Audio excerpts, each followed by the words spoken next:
Theorize and be damned. Damned. Damned. Damned. Damned.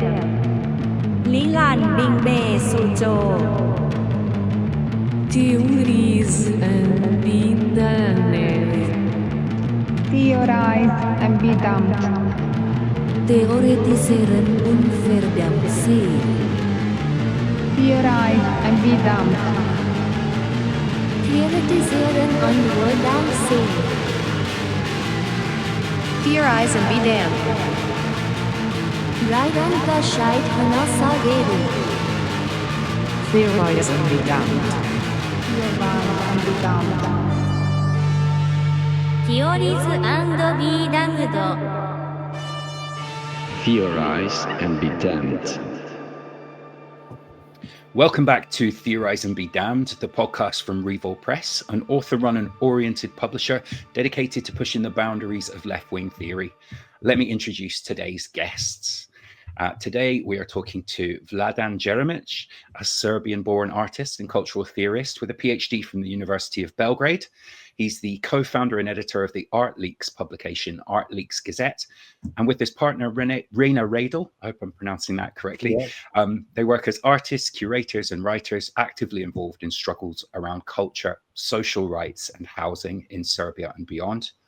We're also thrilled to bring back Adam Turl, our next writer on Revol Press. He's an artist and writer from Southern Illinois and an editor at Locust Review, author of the forthcoming Revol book, Gothic Capitalism, Art Evicted from Heaven and Earth, which incidentally is available for pre-order now. You already know me, I'm Bram Gieben, and this is Mike Watson, theorist, critic, and founder of Revol Press. And today we're here for a conversation with Vladan and Adam about the role of art in left-wing political organizing, protest, and resistance, and perhaps some of the ominous signs of a rising far right that we're all seeing happen in Europe and across the Atlantic. Welcome, everyone. Pleasure to have you aboard. How are you all doing? Thank you for invitation. I feel great after the large protest I participated 2 days ago in Belgrade. So this was a protest on the streets of Belgrade, and can you give us a little background on that? I know you're not keen to give us the full story of everything that's happening in Belgrade today, but a little bit of context about that protest would be interesting. Yeah, just briefly to mention, protest is not organized by the opposition. It is organized actually by the students. And there is a 4 months of blockade of the University of Belgrade and University of Novi Sad, which is the second largest city, and then University of Niš. The most of the universities and also high schools are under blockade. And the reason of the protest is basically, let's say, it is anti-corruption protest, just to frame it briefly. But it is basically against criminal regime, which has of the globe from the imperialist forces. For example, this regime in Serbia has support by Donald Trump. Donald Trump Jr. came just a few days before the protest started to support Serbian president. And this protest also has support by Putin in the same time. And Alexander Dugin, ideologist of Kremlin, recently published videos in support of Serbian president. But Serbian president also has support by the European Union, which is also very, very interesting. How this is, how all forces are, united against the will of the people. And we see this corrupt politics everywhere, actually. And I think that protests in Serbia, but also in some other Balkan countries, for example, in Athens, in Greece, which is also related to the accident of the train when 54 people died. And in Serbia, 15 people died due to the very badly done reconstruction of the railway station in Novi Sad. All these events were a kind of the beginning for the large protests. But the accumulation of this energy and reason to start the protest were cooking much longer before these events. So we will see what will happen. The whole region is somehow boiling, and the situation is like very, very interesting. It's interesting that those two protests you mentioned, the one in Belgrade, the one in Athens, both happened after the collapse of some physical infrastructure. Like it was a project that actually was mishandled and then killed people. That seems significant.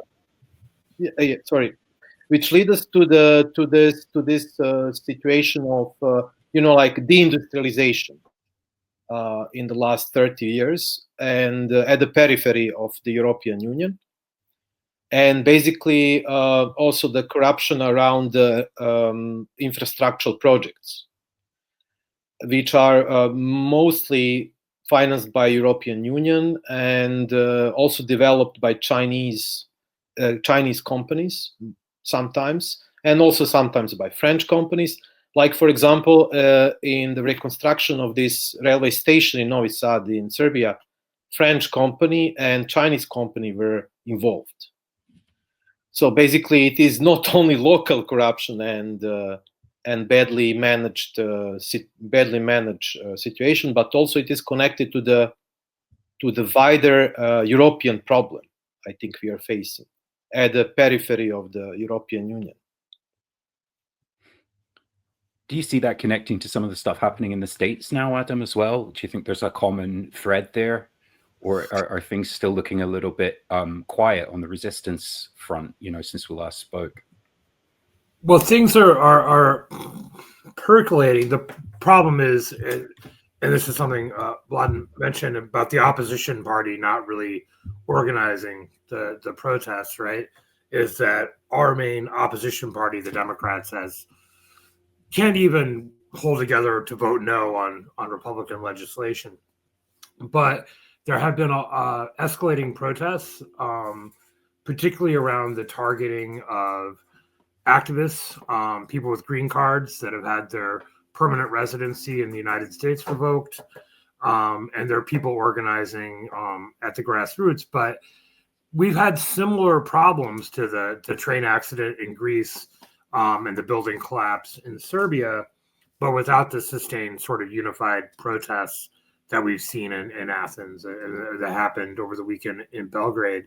So the East Palestine train disaster that rained toxic debris over a deindustrialized or largely deindustrialized blue-collar town last year. There was a lot of outrage, but absolutely nothing was done to help the people there. In fact, the government response, and this was under Biden before Trump came in, made it worse.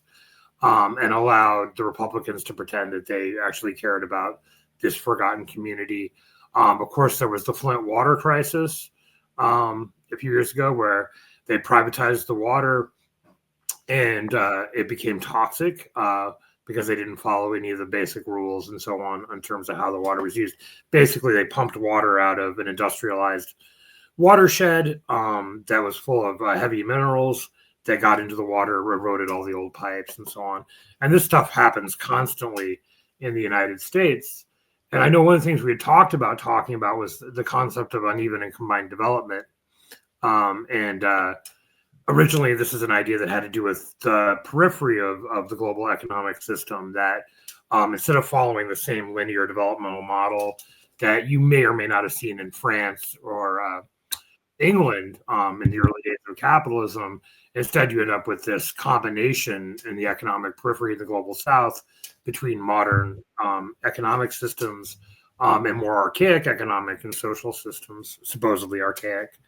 But we've seen that feedback into places that were considered part of the global North or part of the center of the economic system, particularly in the Rust Belt here in the United States, where these kind of accidents, it's no surprise, both the East Palestine train disaster and the Flint water crisis, these are both in deindustrialized places that were once part of the economic boom of the United States in the post-World War II, but also from the late 1800s through the beginning of the 20th century during the American Industrial Revolution. Yeah, I'll just come in there. I just want to clarify the term there, uneven and combined development. because people who have just never heard it might not have got that fully of Adam just then. So Adam's book, Gothic Capitalism, can we get that up? Do you have that? Starts off talking about uneven and combined development, which is a term, you said it was used by Trotsky. Was it actually coined by Trotsky, or was it just a term that if I remember right, the basic ideas came from some Austrian economists, and then Trotsky applied that to Russia to try to explain two things. Why the development pattern of industry in Russia in the late 19th, early 20th century didn't fit really the model that vulgar Marxists had assumed of beginning of the development of industry, development of capital markets, democratic institutions being formed, like they had in Britain or France, right? But also to explain why it was the capitalist class in Russia, such as it wasn't pushing those democratic reforms or creating that kind of modern social relationship. So that's what Trotsky adapted it for. And then a number of Marxists applied that to the uneven development that we would see in the global South, or in what used to be called the second or third world.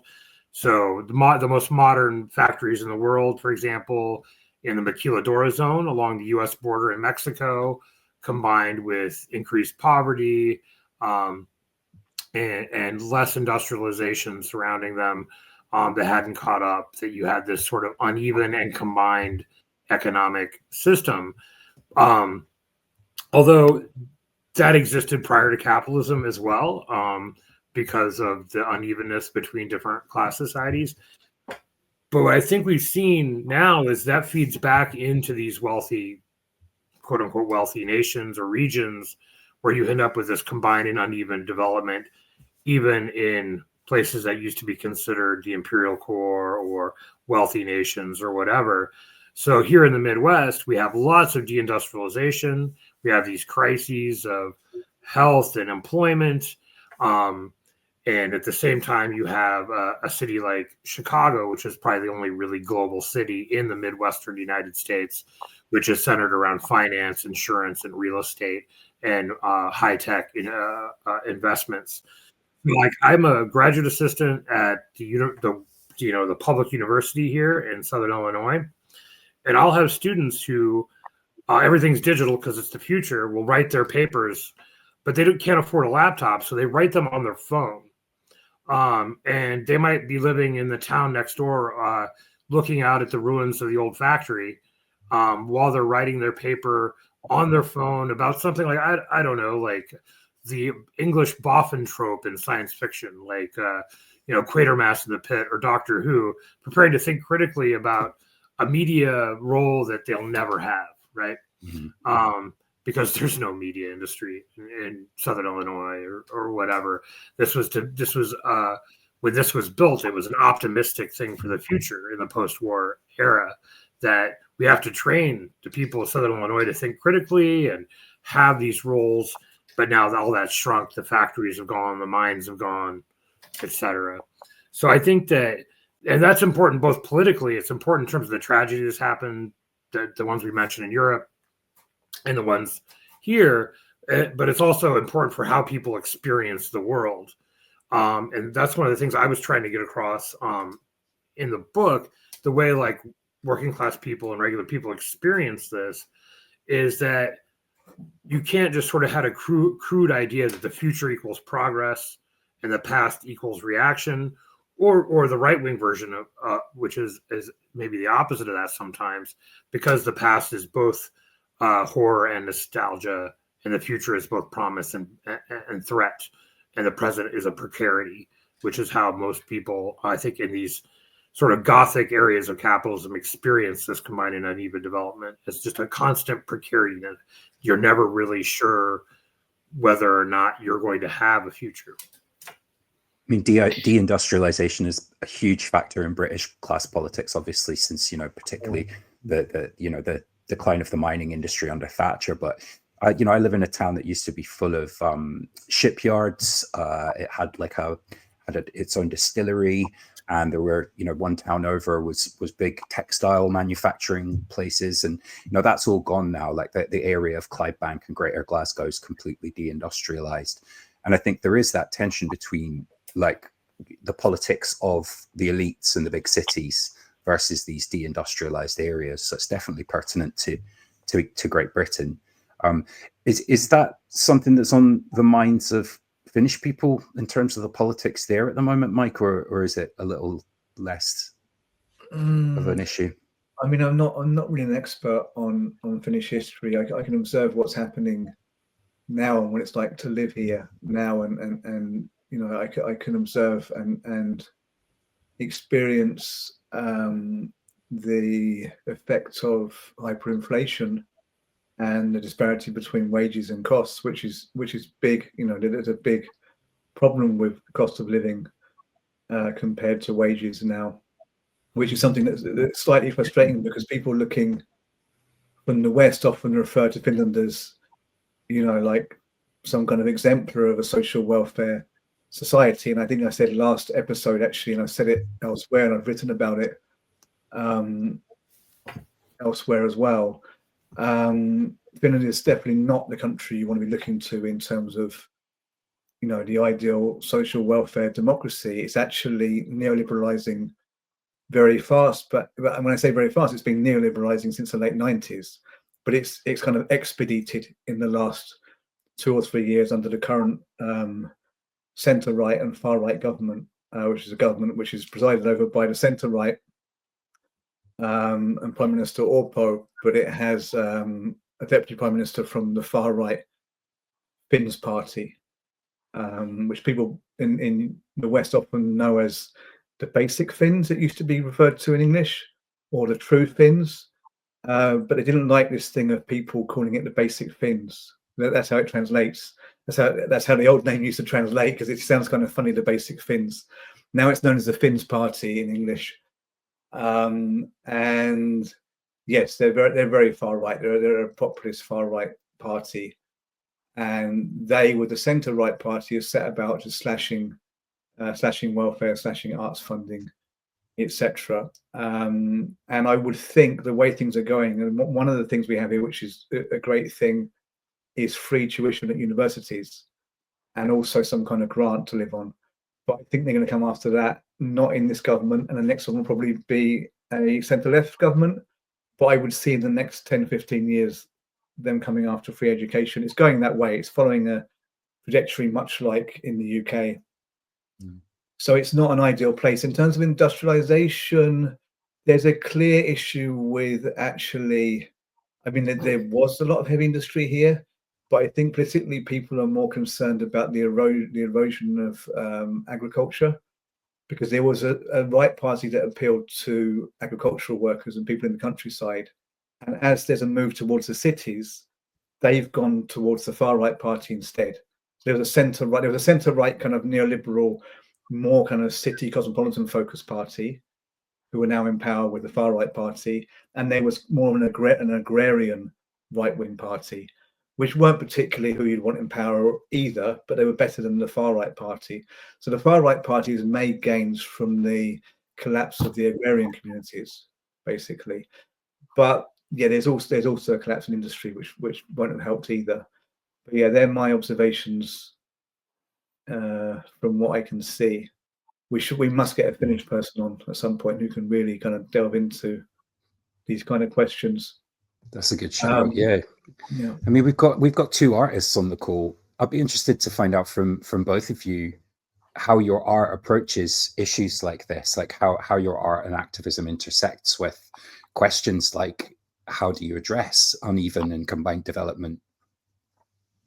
Yeah, maybe I would like to mention something which is important, I think, at this moment when we talk about uneven and combined development theory. We should mention also like world system theory and dependence theory, because all those tools are coming basically from the Marxian thought, and I think those 3 things are important for understanding things beyond the liberal kind of nation state idea, and also like going away from the dominant discourse of geopolitics.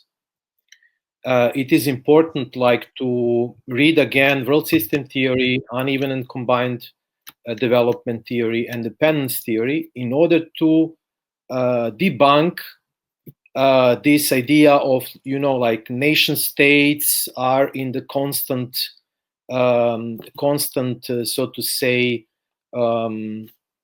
clash, and that we need to, you know, like to stick to the one of the nation state concept, or to the one of the civilization, you know. Then we are coming to this idea of the clash of the civilizations, which is totally like right wing kind of trap. And this is basically what happened, what is happening in the social media sphere, that are like following the identity politics and all these things which were connected to the neoliberalism, like since ages, since 3 or 4 decades already. I mean, we have this problem that people are, you know, like defining themselves through the nation state, through the nationalist and identity politics ideas, and actually not understanding the concepts which are, or not using the concepts which have been developed long ago. I would add that actually when Immanuel Wallerstein developed, with some other theorists, developed this idea of the world system theory in the 70s, I would add that, okay, this happened during the Cold War era. But today we have actually this situation that the nation states are not anymore on that place where they have been during the Cold Era time, and during the time when the world system theory was developed. Nevertheless, we can observe core and the periphery relation and semi-periphery, and we can observe those categories still, but in a different way, I would say.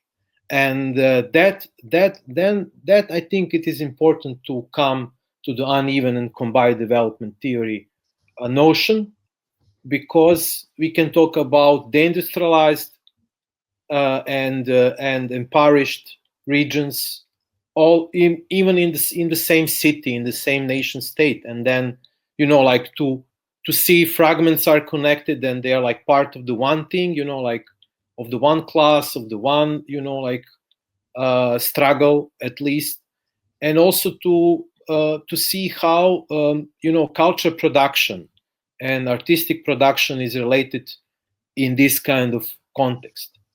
Like me and my partner Rena Redle, we developed a kind of idea, a kind of tool through which we observed artistic production on artistic practices in using the structuralist ideas from the 70s, for example, theory of Nikos Poulantzas, for example, and using his idea to see how the artistic practice is, for example, is related to political, ideological, and economical field, and out from that, you know, understanding how we can use art, or how we can, you know, produce art which is, you know, situating itself in the proper spaces, and you know, like in benefits for a certain struggle in which we are situating. You know, I'm talking about different social struggles, social, and especially notion of social justice, and all kinds of things which are connected to the working class at the periphery, and art which can be connected to the social movements as well. So maybe if you can, you can maybe share the model which we visualized, basically in a sort of didactic drawing, which I can maybe explain. It is actually not so complicated. Not this one. This is the model of the transformative potential of artistic practices. And this one, sorry, I've got the wrong graphic. Is this the one we're looking for? This one is more. It is actually like both images are connected, but I will explain this one. So in the center of the image, we see the artistic practice. This is this spiral. The artistic practice is represented as spiral. And we have three fields. One is ideological struggle. And ideological struggle is represented with two hands on the left, two hands which are holding the empty bubbles, like from the comic. Like thought bubbles or speech bubbles, yeah. Yeah, the speech bubbles, yes. This is ideological struggle. On down, we have political struggle, and it is connected with the two arrows which are confronting. And on the right side, there is economical struggle, which is a kind of like knife, which is cutting some kind of mineral or materialist production, materialist base. So like extraction from the materialist base. So those are the three fields. Like we have like ideological struggle, political struggle, and economic struggle. So every artistic practice has similarity to the class practice, So in that sense, we connected to the idea of Poulantzas and his model. But nevertheless, every artistic practice can go through those three tubes. You see three tubes. They are the drawing is like. You mean like three tubes? These three things. Three tubes. Yeah. They are coming. They are coming to three fields. Artistic practice is going through the one tube, and it's transforming and becoming economical struggle. Or artistic practice is going through another tube and is becoming ideological struggle. It is functioning in the field of ideology. It is confronting in the, it is confronting in the, for example, discursive sphere, in the ideological field, and so on. And the third is political struggle. So, and the art is, transforming and having a different form. So the spiral becomes bubble, like in the context of ideological struggle, it becomes a sort of like a comic bubble, like a smiley, It is just like a kind of funny representation of this process. It is not so easy to simplify it like that, but we tried. And the same happens with economical struggle. It becomes hand. It is transforming from spiral and becomes hand. So it is instrumentalized. It becomes more like a labor in the process of economy. And in the political struggle, it becomes triangle. It transforms and becomes triangle. That means it becomes a sort of the avant-garde. It participates political struggle in very sharp way. And it is part of the clash, like these two arrows are clashing, in the political struggle. So, and we say like each artwork, each artistic production can be judged and can be discussed. Maybe we can see this another photo to understand how this model can be used and discussed. So this model is actually teaching us how much of how the transformative potential of artistic practice is there. Their degree of potential, like how much a certain artistic or cultural production can participate in those fields. And those three questions are crucial. First question is, this model serves, it is actually explaining, It's not a question. This model serves for assessing the degree of transformativity of the exhibited works or works which are used. The first ideograph is a spiral that represents artistic practice. The highest ideograph signifies the exit from the artistic realm and the unification with practice with the three social fields. So practically the full transformativity of artistic practice, that means this is the ideal of the historical avant-garde, is to become totally political. You know, this would be like the full transformation of artistic practice. This doesn't happen often. This doesn't happen often, you know, but it is a possibility. This is a potential of every artistic practice. And we so this was inquiry of visitors of the galleries, of art spaces, of self-organized spaces to actually observe exhibited artworks and then to give them notes, a potential, like how much potential these artworks have. So we were sharing this in the galleries, in the museum. So this was one of the tools how we use this model. So let me just clarify. So basically, these symbols are symbols that people would attribute to an artwork, and they would express to what degree that artwork is politically useful, or to what degree it can intervene in political life. So each of these symbols you see is like a sticker. Yes, like a sticker. And the public would stick that sticker on this chart here to assess. So can you tell us, like, just some of the symbols and what those symbols represent?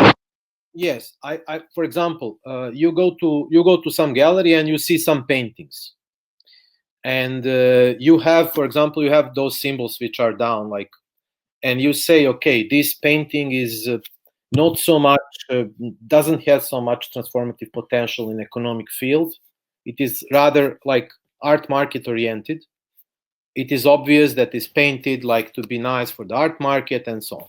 That means you can brand them like zero, like it contributes zero to the economic struggle, you know.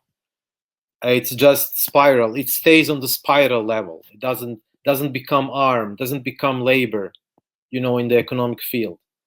Or, for example, transformative potential if political field, maybe this painting has very, like this painting depicts struggle, like it's maybe like some kind of socialist realist painting that depicts struggle of the workers, you know, against privatizations and something like that. Because there are some contemporary painters that paint something like that.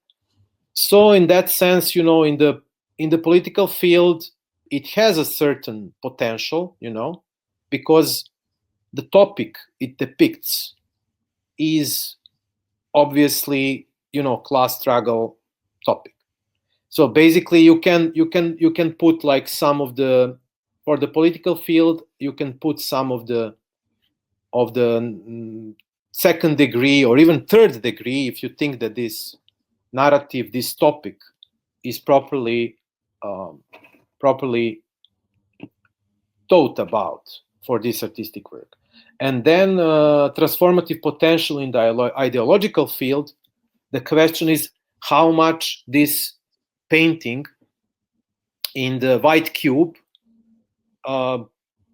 contributes to the discussion in the public sphere and really like enters the ideological apparatuses of the state or universities or media or social media.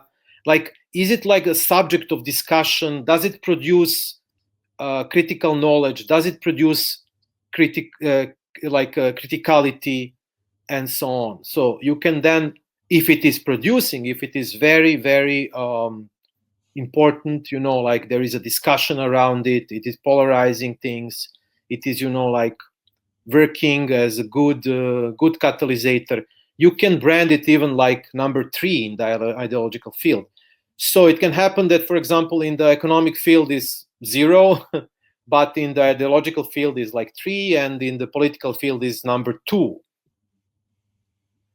and like judging artworks from giving notes using this model and going to art places, galleries, spaces, institutions, we came to the conclusion that the most effective artworks are basically those who are, happening in the public sphere, in the sense of like outdoor, art interventions outdoor, out from the white cube, able to reach, like social media audience in a very good way, but also mainstream media. Mm-hmm.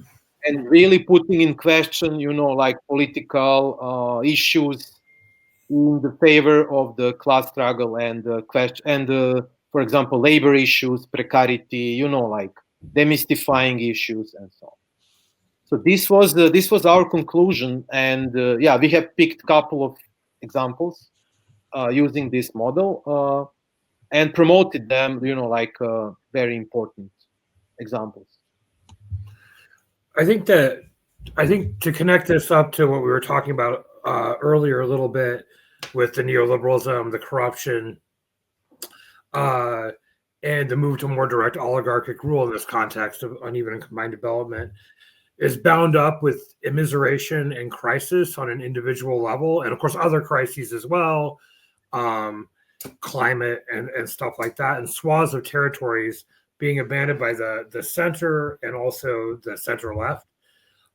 So, for example, one of the things I think about is in India, as the mainline communist parties and the Congress Party retreated from an actual mass party approach during the neoliberal turn in terms of how it played out in India, the BJP opened up, the far-right political party in India opened up offices and mutual aid centers and so on in places abandoned by the mainstream Communist Party and the Congress Party, and we're able to like play a role in dealing with crises as they happen on the ground, obviously in a racist and anti-Muslim and caste-oriented direction. So I think in relationship to what was said about like things intervening in the world in terms of art, as leftists and as artists, I think one of the first things is we need to be with the class or the or whatever in everyday real life, right? In art, one of the things I argue, and my cats are going nuts, argue in the book is that everything around an art object or gesture becomes part of the meaning of the artwork, right? And this is an elaboration on Walter Benjamin talking about the cult performance around the auric art object before mechanical reproduction, although I think there's a cultic performance around mechanically reproduced images as well. And so that's one of the reasons why like we've used the art space we've created partly as a DIY organizing space to have labor people organizing unions meet at our place, discuss organizing defense of the local abortion clinics and stuff like that. And then within the artwork, how do we conceive ourselves having a counter imaginary to this sense that nothing is possible outside either the far right or capitalist realism, and connect that up to everyday life. So one of the things we did, because we do a series of interventions in addition to more traditional artworks and so on, is we put signs around town that said legalize time travel. This is based on a series of stories that my partner Tish has written, and their argument that prohibitions on time travel in science fiction tropes is essentially a bourgeois point of view. They don't want us to go back in time because they don't want us to undo all the horrible shit they've done. So it said legalize time travel, erase fascism, reverse manifest destiny, which is the colonization of the United States. And it had two women who are doing janitorial work, a drawing. And the younger one asked to the older woman, what should I be when I grow up? And the older woman says angry. It's an old joke. So trying to connect up like this imagining against the limits with the performance of making art objects and art gestures that are not just for the white cube, that have this other relationship to the world.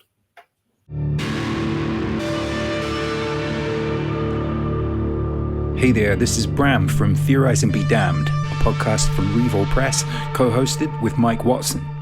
We're an author-run and oriented publisher dedicated to pushing the boundaries of left-wing theory. On Theorize and Be Damned, we speak to writers, thinkers, and countercultural dreamers about their work, the theoretical and writing process, and their ideas.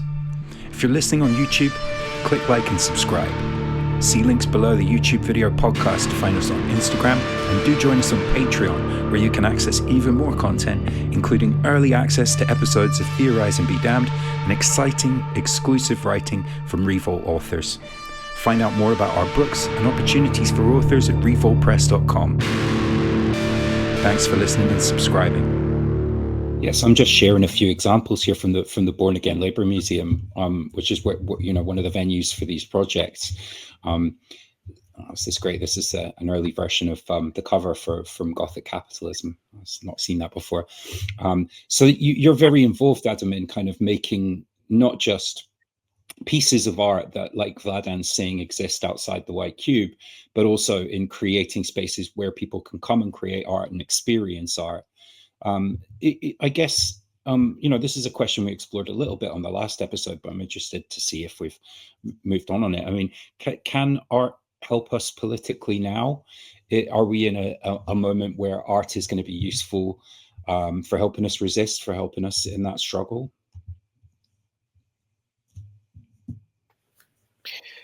Well, I think art is part of of humanity, and without art being part of helping us or using art, there is no significant move forward.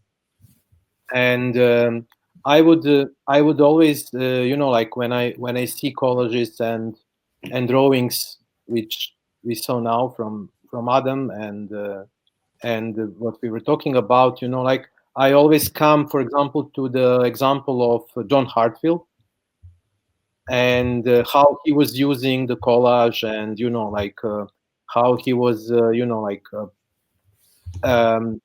actually publishing his works in the Arbeiter Illustrierte Zeitung, which was basically a newspaper, which was newspaper of workers of the Communist Party of Germany. And this was it was published on the mass scale. It was like a mass media.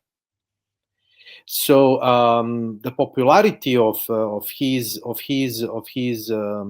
collages and of his works are also connected to the fact, not only to the fact that it was published as for the cover of the mass media, but it was also important that in creation of it participated workers itself. So it was a group of the amateur photographs workers who made photos and brought his. So just to clarify something, you're saying that he involved workers in the production of his work. Exactly. Workers have been involved. It was like a whole group of amateur workers who were photographing. It was a club of photographers, and they were photographing protests, issues, things, and so on.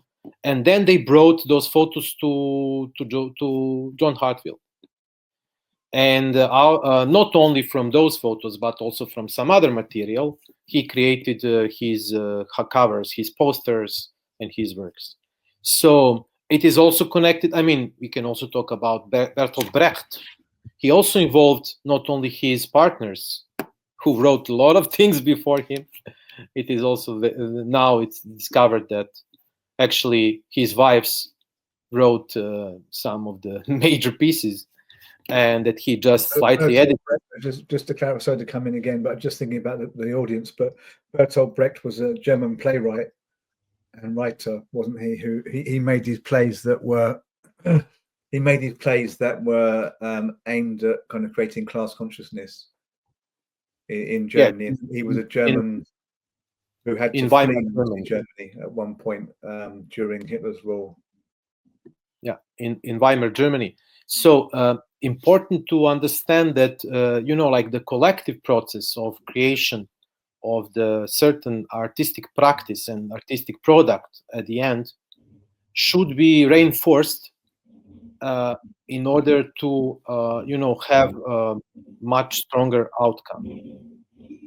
This is what is very well explained in the Theory of the Avant-Garde of Peter Bürger, which book was written in the 70s, and he explained actually what was the position of the historical avant-garde, and that the point of the historical avant-garde was actually political activism and political field, being active in political and ideological field, and not it is not about style or progress of the style or mixed media for itself or modernity, the issues of modernization and modernity, liberal idea of progress. It's not about that. It is about political movement of that time. And what about some of what about some of your political cartoons there, Vladan? I want to just bring one of these up on the screen. Would you say that there's something similar going on there when you're depicting, like in a satirical way, something like this 2015 cartoon of Trump and Putin? Is there similar dynamics going on there? I think I was, since 25 years, I understood that comic and cartoon, satirical cartoon can be a tool for working in the field of politics and co-opting this journalist style of cartoon, but using it in a different way, using it in a different formats and also different artistic endeavor. And this example shows this was done for the illustration of a text of my comrade Ilya Budraitsky from Moscow, who was publishing it first on his Russian website, who was quite critical toward the regime. But interesting to find out that actually this image was published before Trump was elected. So I think it was basically on his first term. So it was published, let's say, I think late 2015 or beginning of 2016. So I think Trump was elected November 2016, as I remember well. So basically, I wanted to, I think it was a strong connection to his campaign, and I was observing the same kind of the masculine neo-fascist kind of idea, which were combined and through social media and through the right-wing kind of media sphere were amplified. And so this was a very easy pick for me, And now we can witness the huge load of Trump devoted and Putin devoted memes, AI videos, all kind of materials on social media which are published, which are putting equality between two of them, or even in the positive way, because there are a lot of art, a lot of the right wing kind of artificial intelligence kind of videos, and basically even produced by the agencies who are supporting campaign of two of those oligarchs.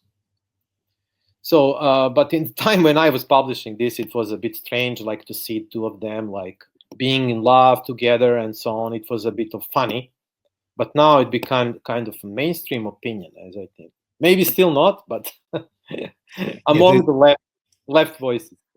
They do seem very prophetic now, don't they? Those images, obviously, with the turn in international events. Is there any kind of kind of concordance there with your work, Adam, in terms of how you use, the political imagery and mix that with cartooning. Do you kind of agree with some of Vladan's points there? Well, yeah, I mean, I think that I do agitprop work sometimes for the local DSA chapter or other organizing stuff that we've done in addition to work that's not necessarily meant to be immediately didactic. And then sometimes we mix those things together. And I think that's because, art has these, and we've talked about this before, what we now call art has this both a social and a lowercase s spiritual aspect to it. I mean, I agree with the late Austrian art critic and socialist Ernst Fischer that art is a human necessity. So it isn't necessarily the thing that's going to politically change the world, but it's something that human beings are necessarily involved in, along with the other things we need, like food and shelter and so on. And it also, in addition to being the site of expression, is an ideological area. Sometimes I think when people talk about political art, they exaggerate its ability to do things politically and underestimate its ability to do things in terms of human imagination. So if you're going to say something about politics or the human condition, that's contingent on social position, context, but human beings are not just political or economic in their role. So, and I relate this in my head to something Richard Seymour writes at the end of his recent book on disaster nationalism, when he talks about the sort of ineffectuality of the social democratic left and American liberals in confronting the far right, is that people need to have a thing to believe in that they'd be willing to sacrifice themselves for. It isn't just crude self-interest that animates people. And I think this is similar to Walter Benjamin's note in the Theses on History, when he's criticizing social democratic passivity in the lead up to World War II, that it's not just a vision of emancipated heirs in the future, but a vision of enslaved ancestors that animates people to fight back. And so when Brecht, that was mentioned, when Brecht, people talk about Bertolt Brecht, the German playwright and Marxist, who's very well known in the theater world, but also having a huge influence on the arts and film. This idea of interrupting the tropes of what he called culinary theater or mainstream theater with politics, like getting up on stage in the middle of a production of the Three Penny Opera and reading the Communist Manifesto and really pissing off Kurt Weill, the composer, right? But at the same, Brecht did those things, the idea that get the audience to think critically, but also employed the tropes of culinary theater at the same time, right? So there are fun songs in the Three Penny Opera, obviously. The Resistible Rise of Arturo Ui, which is sort of an allegory for the rise of fascism, told about gangsters in Cicero, which is a suburb of Chicago, because evidently Brecht was obsessed with gangster movies in the 1930s for a while. Is a well-written, fun play in addition to an active critical thinking. And in the short organum on the theater that Brecht wrote, he says nothing needs less justification than pleasure, right? So I think that the didactic work is extremely important, but also the other aspects of art that are seductive or aesthetically pleasing, but without both, you end up in this tough position. You want to say something about the poetry of the human condition, but without the social, it's an incomplete thing you're talking about. It's what Amira Baraka described as the fingerprints of rich people on glass when he talked about the politics of rich painters. Whereas if you don't also have that soul aspect to it, that sense of existential psychology and individual subjective positions and that need to be part of something greater than yourself, you can miss out on the other side. You can just sort of have this, I remember going into art galleries sometimes when I was briefly an art critic for the Western Word. And so he said, you should go check out this political art show. And it would be a really great map of a particular oppression or something. But I wanted to but without a sense of the feeling of it sometimes, like, so I think both of those things are important, and not everything has to do everything. And I try to do both. My partner and I try to do both when we can, as we can, along with our day jobs and everything. I think one of the films you mentioned actually was a Brecht anti-fascist film called Hangmen Also Die. I've not come across this. What was the context around this one? Was it? I think someone was talking about this in our little pre-chat for the show.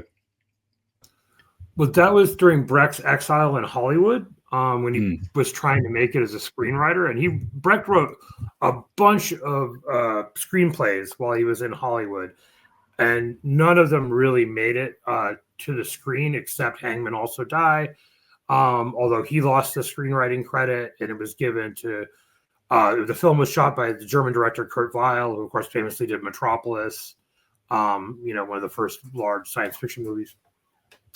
And they were both in exile in Hollywood at the time.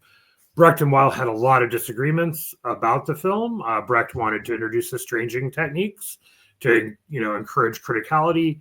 He also wanted there were the German characters in the movie all speak German, and the Czech characters in the movie, because it's based on an actual assassination of a German officer, Heydrich, I think, who was one of the architects of the Holocaust, who was in charge of Bohemia in Czechoslovakia, was Czechoslovakia at the time. Brecht wanted to make it clear that there was class consciousness and bigotry on amongst all the groups, and so on. But Fritz Lang very much wanted to play into Hollywood tropes in the making of the film. At the same time, for a Hollywood film in 1943, and it's about the 1942 assassination of Heydrich. It has a lot of very far left critical anti-fascist politics that you might not have seen in other movies. There was another Hollywood movie about the same assassination that just presented the Germans as maniacal caricatures, like Simon Legree type characters, whereas the Fritz Lang Brecht film tries to show the humanity of the resistance fighters, and doesn't just paint a cartoonish picture of the Germans. Do you think we're likely to see mainstream anti-fascist art in that same way? Given the turning tide of the far right in Europe and America, do you think that there are people maybe trying to make things for the mass market that would achieve the same ends, or do you think the market's too conservative, too neoliberal? Yeah, can I come in? Can I come in now? As I've been rather silent.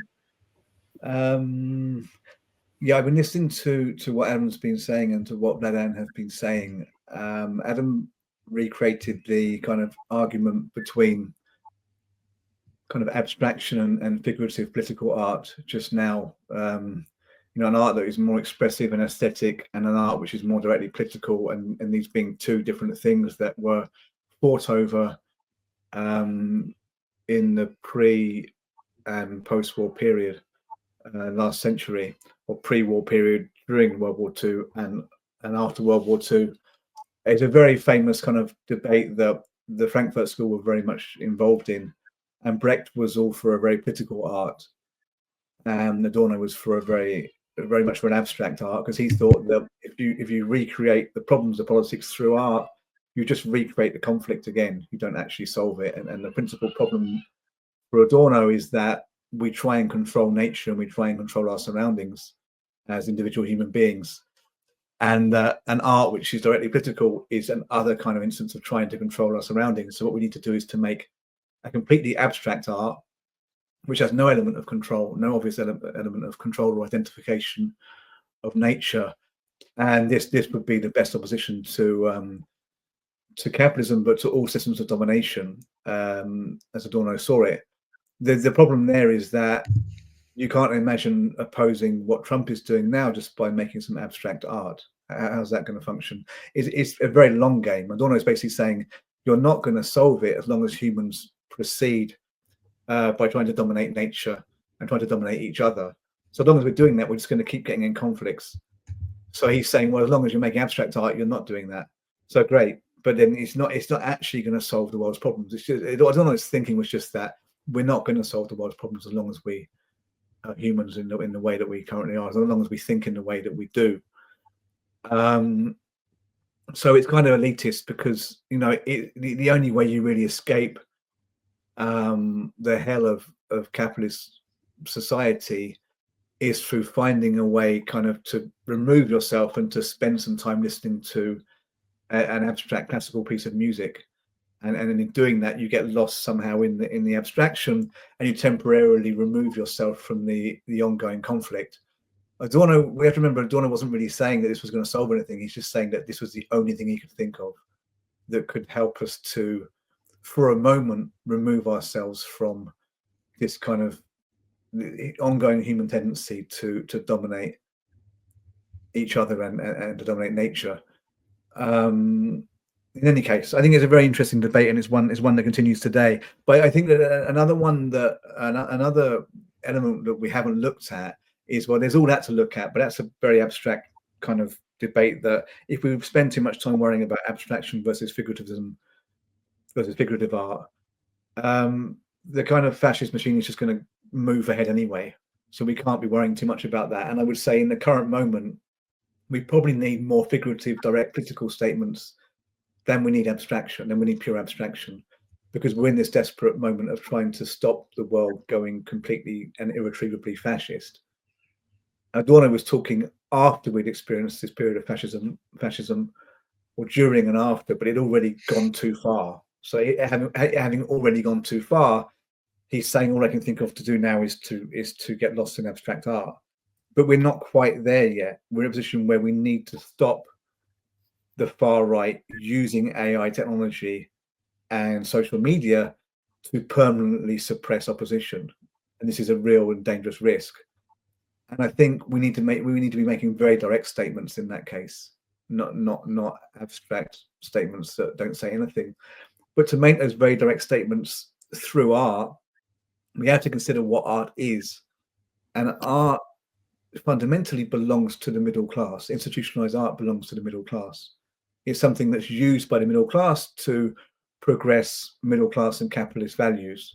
So the art we see in museums is one story told by the ruling elite who have collected certain statements and they want us to understand certain things.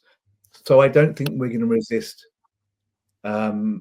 capitalism and fascism through art in the art world. And I know that Adam and Vladan agree, and actually in Adam's book, Gothic Capitalism, he says very clearly that we need a new working class art world. We're not going to change the world through art in the current art world.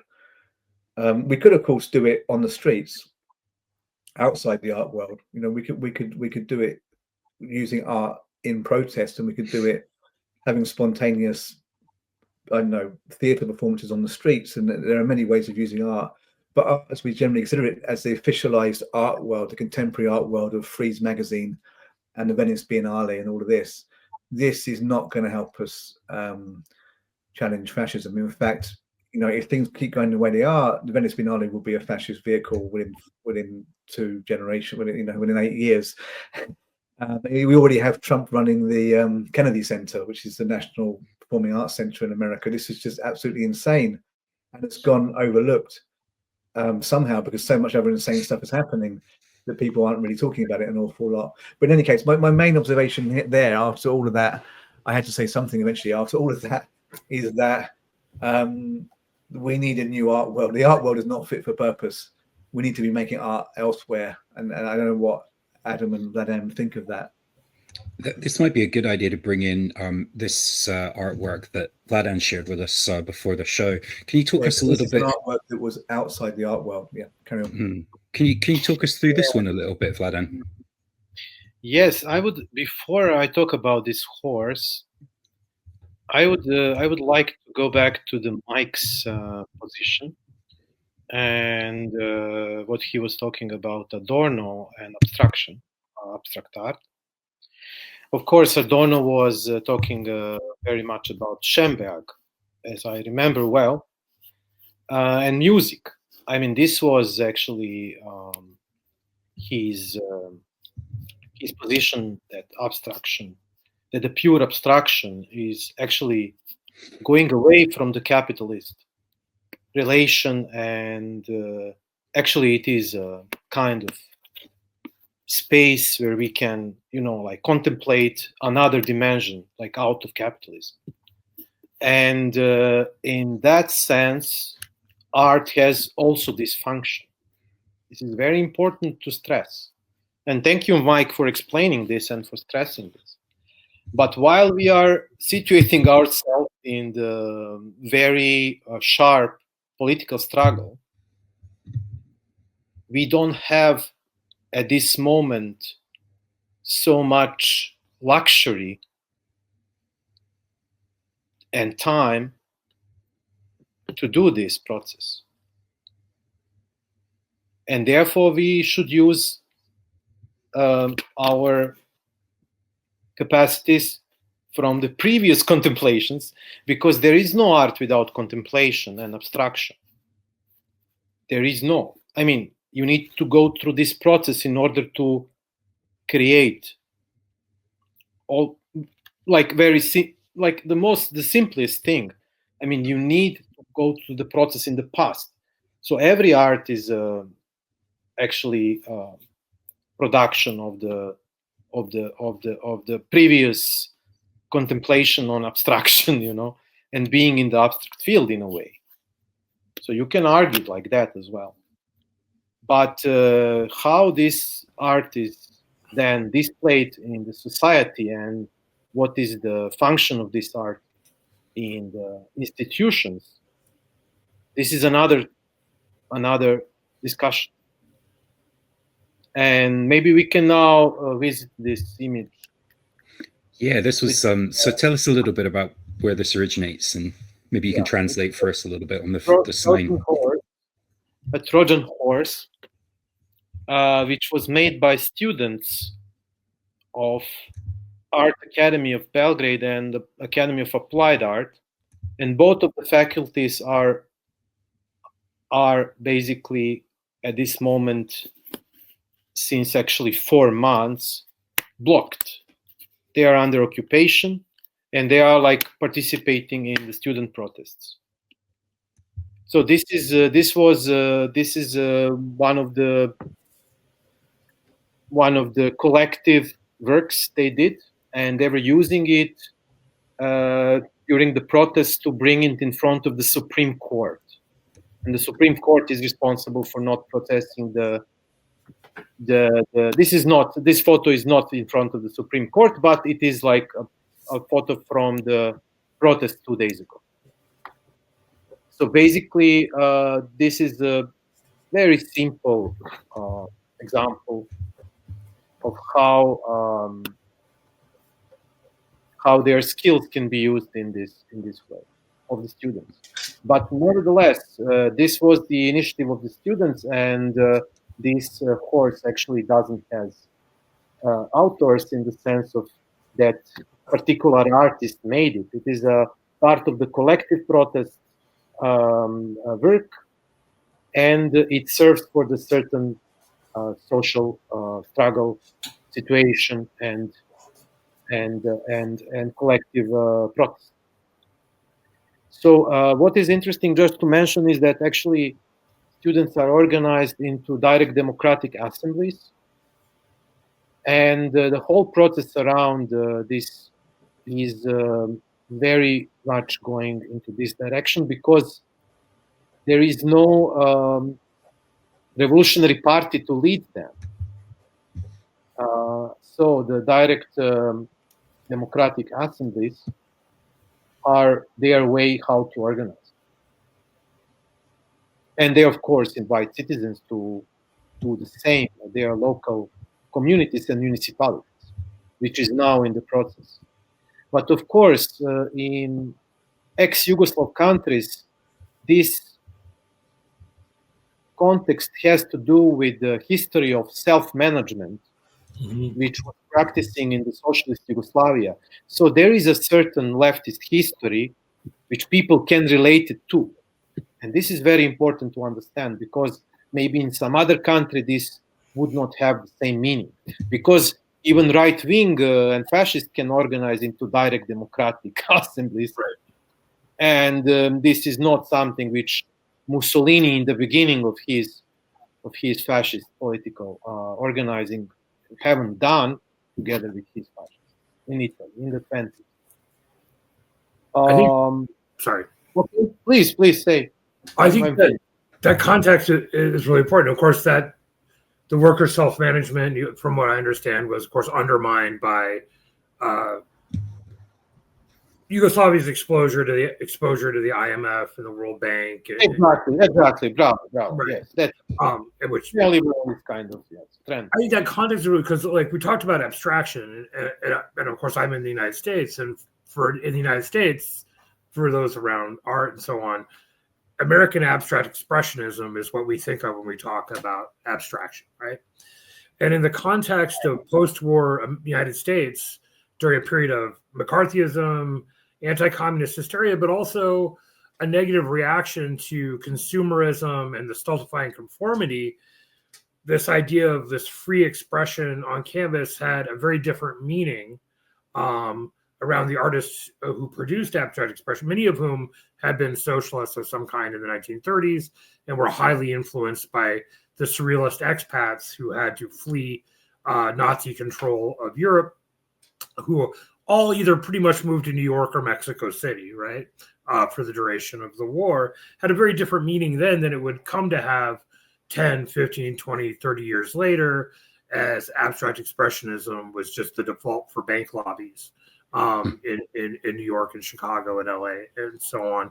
And then as it was as it later leaked that, the conspiracy theory stuff isn't true. The CIA didn't pay these artists, but they did promote their work abroad, right?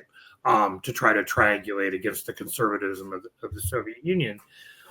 So that context meant something different than it means now. And it meant something a little bit different to European artists who saw abstract expressionism after the war. And one of the great quotes I heard from a European artist, I'm spacing who it was now, it's like, I love the skin of these paintings, but I have no idea what it's covering, right? Like, what is the meaning behind the skin of this abstraction? It's a beautiful skin, but where's the content, right? And that gets me to the thing, I don't necessarily think we have to pick between expression and individual subjectivity and psychology and the social and political aspects of art, that they can be mutually reinforcing. So my partner's a writer, and when they gave us $600 at the end of the pandemic, which was supposed to be $2,000 each to get through the end of the pandemic, my partner wrote a poem called "What I'm Going to Do with My $600 at the End of the World," and it was mostly about funding riots, But then they also have written poems about how their father, when they were a kid, built an antenna out of their box spring mattress so they could listen to rock and roll music from the city, right? So the individual subjective expression and the collective political stuff can be mutually reinforcing. One of the things we do is we make didactic, political, and also absurdist stickers, hundreds of different stickers, and we produce them multiple times. We have thousands of these stickers, and we distribute them both at political events and art shows. And that's inspired by the artwork of Felix Gonzalez Torres, the late Cuban-American queer artist who died of AIDS, which were memorials where he put these rectangles and corners of candies out as memorials for people who had died during the early days of the AIDS pandemic. Field paintings like Martha Rothko paintings that are meant to be mandalas where the colors envelop you. This reproduction pattern is also inspired by Islamic abstract infinity Islamic art from quote unquote medieval Islamic art, to get at the fact that these political things are also part of these cosmic aspects of life, right? Each individual oppressed and exploited person is an individual with their own self-expression and psychology and so on. And I think we want to gesture towards the problem in capitalism isn't that some people get to express themselves. It's that not everybody gets to express themselves the way they want. Although it gets complicated by the simulation of expression that exists in digital social media and things like that, although that can be profoundly alienating. I absolutely love The Horse, by the way. I think it's beautiful politically, but it's also just beautiful. And those are mutually reinforcing to me. Yeah, it's very well done. It's very nice, nicely done. It's beautiful. Thank you. Yeah, I just want to pick up on something there. I mean, yeah, of course, I think abstraction is valuable, and figurative art and very directly political art are valuable as well. And actually, if you make art, I mean, Adorno did make music, so I guess he would have known this.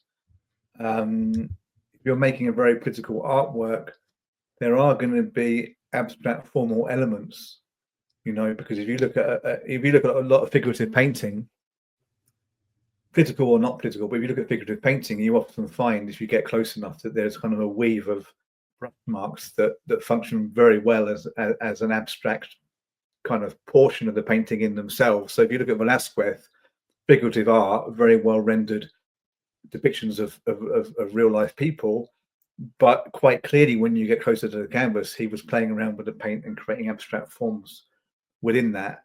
So abstraction and figuration are already kind of entwined. You also get music where you have lyrics which are about recognizable human emotions, so you could say that's figurative. It's about a human experience, but the musical forms themselves are actually abstract. You can't really describe music as itself as figurative. So these things are often entwined. I just wonder, you know, as things get more and more disturbing in terms of the rise of the far right, and certainly what's now happening in America, you know, what we'll really think about the people who spent the whole of the time where Trump is trying to make the country a dictatorship, painting abstract paintings with no discernible political content, versus those making very directly political art. And then you're getting into like, well, how should we feel about Matisse, who actually wasn't painting abstracts, but he was painting images of flowers and things. Well, he was also making some abstracts, but he wasn't making political art. He lived in Vichy, France, the part of France that basically collaborated with the Nazis, and just spent the war making, you know, completely apolitical artworks. And I think that is, although I don't think we can fault Matisse as an artist, that's frowned upon politically in retrospect. I know that was heavily frowned upon by many people at the time as well. So it's not so much a case of like what's valuable. Well, of course, abstraction is valuable if you want to express yourself in an abstract way, and it's part of your kind of sign system and it's keeping you spiritually grounded, then that's fantastic, and that's no doubt necessary to your ability to function politically. But I think, you know, there is still this question of like how much use is that society, and you can see a lot of people, you know, you see this with writers and podcasters anyway. But, you know, the artistic equivalent, you know, would be, are you going to spend the next few years pretending that you're not political? Are you going to change your focus so you're no longer strongly anti-Trump and you've kind of softened your stance, which we've seen a few podcasters do? And wouldn't the equivalent of that be for a painter? Well, I decided to take an abstract turn. I've gone into myself. I'm exploring the spiritual, you know, and we're going to see a lot of that. Probably Adam knows some people who are doing this. I don't know. But in a sense, that's unforgivable, you know, if we look at what we're possibly facing. So, yeah, anyway, that's just my take on what Adam said. I'm not really disagreeing, but I'm just kind of expanding on it. I mean, Adam, you said something like that to us before we talked on camera today, about people who were once decent folks just kind of changing and sort of evolving their positions in order to take cover a little bit. Are you seeing a lot of that?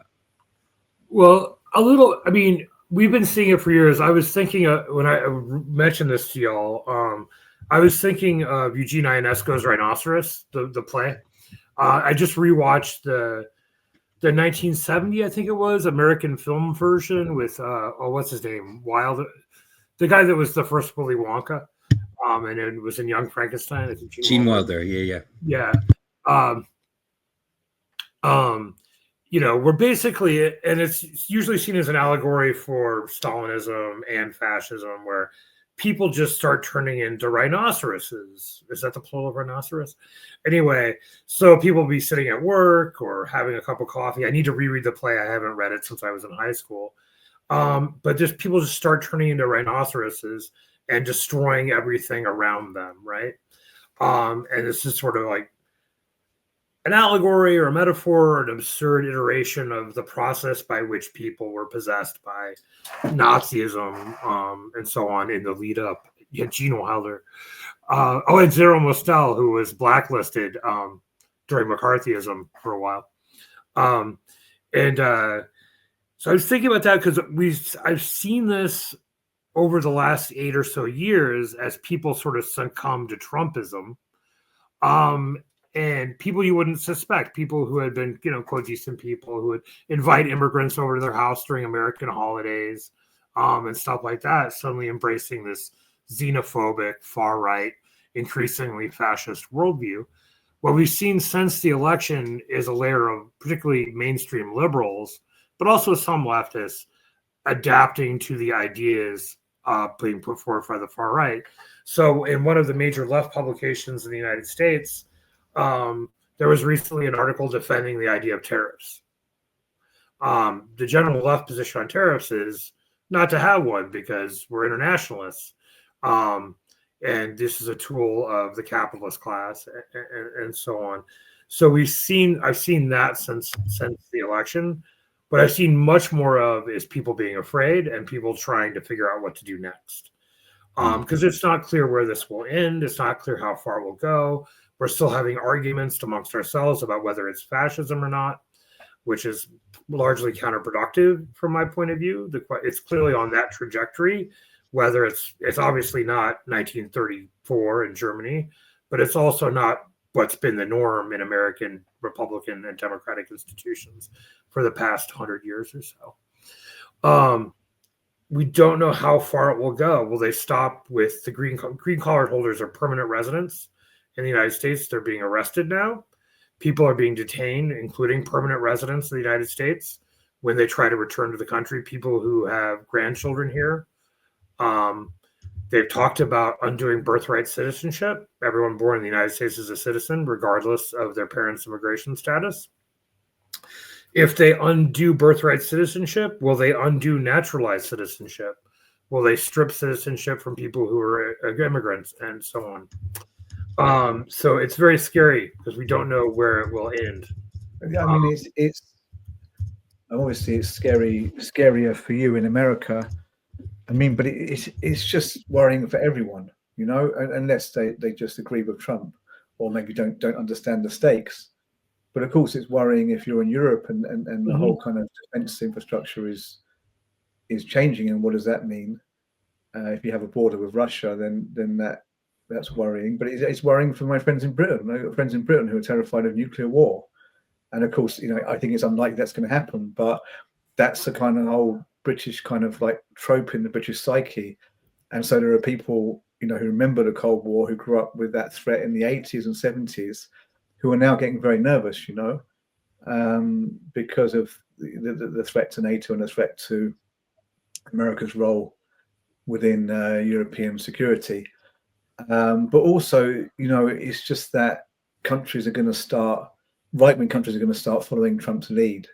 And Trump can also put pressure on right-wing countries or any country through trade to start behaving more, in line with his policies.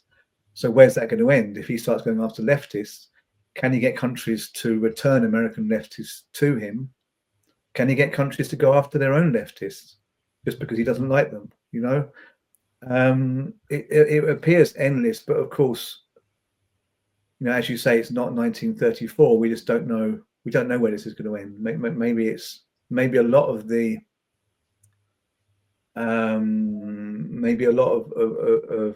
what's frightening is just that we don't know, and maybe Trump and Musk are leveraging that fact, and maybe they don't intend on going full on fascist. But then who wants to take a chance? No one really no one ought to want to take a chance on that.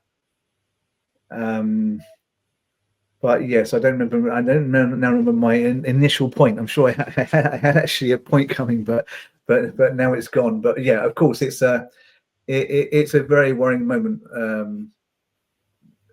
everywhere, and it somehow, yeah, it needs opposing somehow. I mean, I'm quite confident because I'm seeing things coming out of America that there is an opposition, and that at every single juncture, people are trying to put obstacles in the way of Trump's policy. And if you keep doing that, he just can't sustain what he's doing much longer. He's only a human. I don't know what meds he's been given, but you know, he is human, and he's going to have to slow down at some point. And he is just a crazy guy who doesn't seem to understand politics. So at some point, the wheels are going to come off the whole thing. That's almost certain. I don't know how messy it's going to then get. But a lot of people who know him well, like John Bolton, and not that we should trust John Bolton, but you know, he was close to Trump. I forget the other guy, Cohen. Was it Cohen who went to prison? He's kind of, it was like some kind of legal advisor. His lawyer, I think. Yeah, his lawyer. Yeah, that's right. Who now is quite funny on podcasts, and then Scaramucci as well. All terrible right-wing people, but they're people who don't like Trump. And they knew him very well, and they say that, you know, this is going to end in some kind of way that it's going to end very badly for Trump, one way or the other. He's going to end up getting taken out of the White House or something, because he just fucks up everything he does. But anyhow, that's just it's speculative, and it doesn't really help Adam very much. It's a kind of trajectory I find very interesting. But let's finish this up in terms of something perhaps positive, and maybe just with some final words on how we see art's role within the left. If you want to have something to say, Vladan.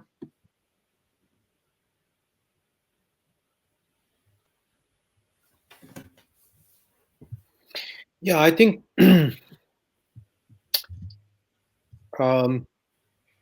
maybe to conclude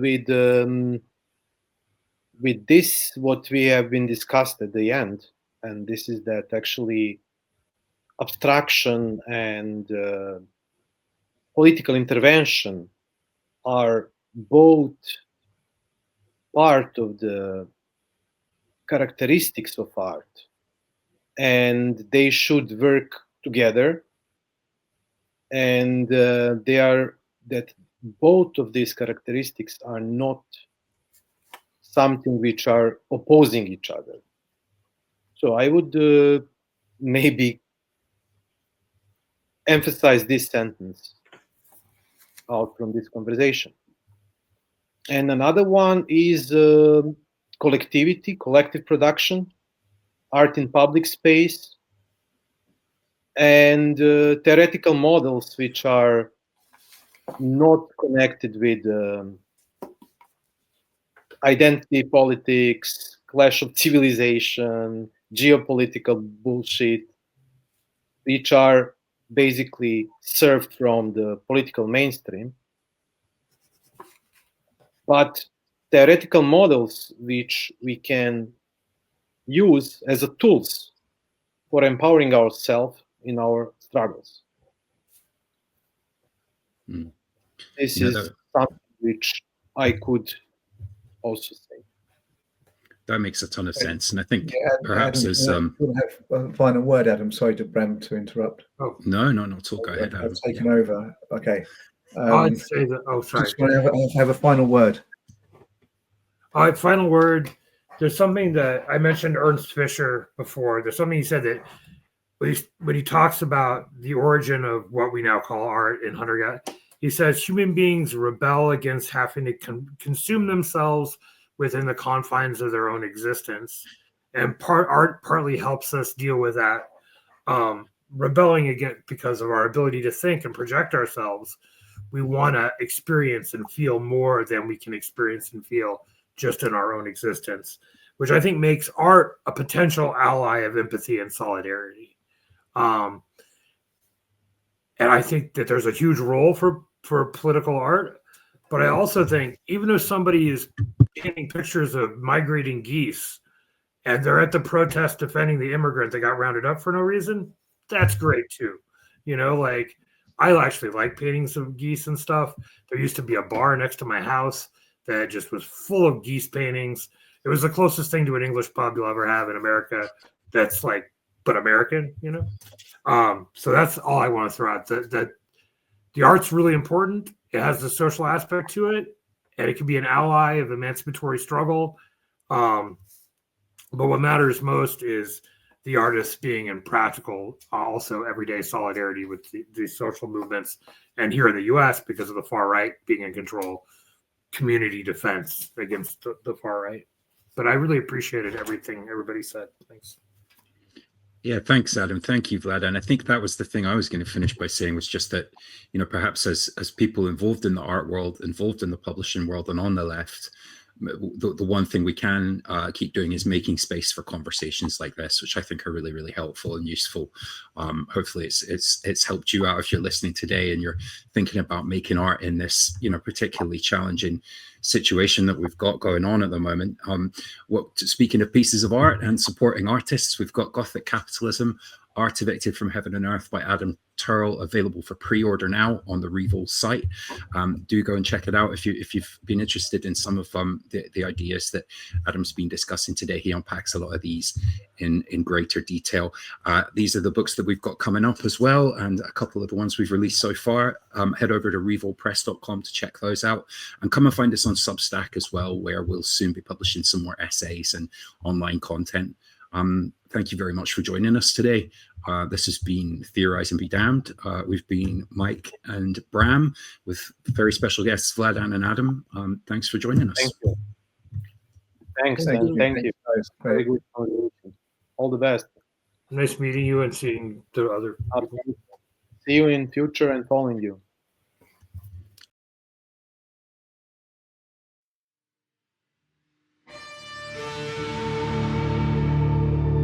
Theorize and be damned. Damned. Damned. Damned. Damned. Lilan Bingbe Sujo. Theorize and be damned. Theorize and be damned. Theoretiseren unverdammt sein. Theorize and be damned. Theoretisieren unverdammt sein. Theorize and be damned. Vladan Jeremić hanasageru. Theorize and be damned. Theorize and be damned. Theorize and be damned. Theorize and be damned.